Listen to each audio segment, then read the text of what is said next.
At syempre, nandito na tayo at napakilala na natin yung mga bisita natin. At hindi na to basta-basta bisita, ha? Yes, Talaga namang... busita na! Hindi. Hindi naman. Sa lahat ng bisita, ito yung the best. Alright. Kaya start na tayo ng tanong. So, ang una kong tanong, ano yung naging inspirasyon mo sa pag-motovlog?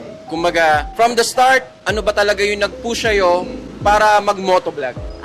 Unang-unang sa lahat, kasi actually dati is, may business ako, no? So, yung business ko, parang, kailangan ka dito strong. Di ba, nasa matumal na matumal na hira. stakes. Ako kasi, medyo medyo mahina ako sa ganon, no? Mahina pa ako sa ganon. Ang gusto ko kasi, tuloy-tuloy yung kinikita ko. May napanood kasi ako MC Taxi Rider na babae. Akala ko kasi, hindi pwede babae dyan. Kasi lahat nakikita ko kasi puro lalaki, di ba? Kasi when it comes sa mga pagmamotor, mga lalaki talaga, di ba? Kasi sabi ko, may talent naman ako. Marunong ako mag-drive. Kasi nagda-drive ako ng sasakyan before. Sayang naman yung talent ko na marunong naman ako sa pagda-drive. So, try ko mag-apply. Yun, nung nag-apply na ako, natanggap naman agad. Yun.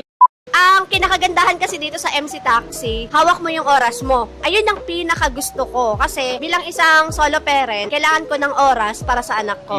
Yun. Tama. So, nabibigyan ko, namamanage ko na yung oras ko. Morning, inasikaso ko yung anak ko. Pagka afternoon, ako naman yung papasok. Okay. Ikaw yung gagawa ng sahod mo dito yung minimum na sinasahod ko dati, ngayon nagiging above na. So, hinihigitan ko pa yun kasi, syempre, ako naman yung ako yung gagawa dito Yun ang kinagandahan sa MC Taxi. Oo, yun yung kinakagandahan.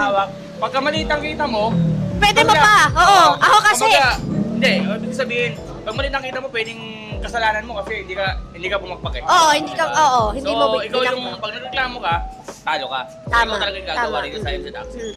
Kaya tumagal talaga ako bilang isang MC Taxi Rider kasi ako kasi nakulong lang sa isang kwarto Kumbaga in-explore ko yung sarili ko.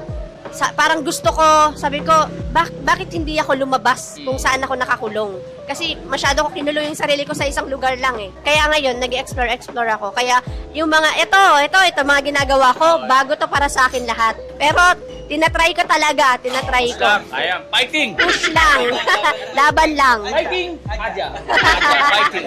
Pwede ba natin malaman kung sino yung motovlogger na? Syempre, yung lodi natin, si Chia Malupet. Yun, siya. Malupet, Yun, shoutout kay Ma'am Shoutout, Chia. Chia.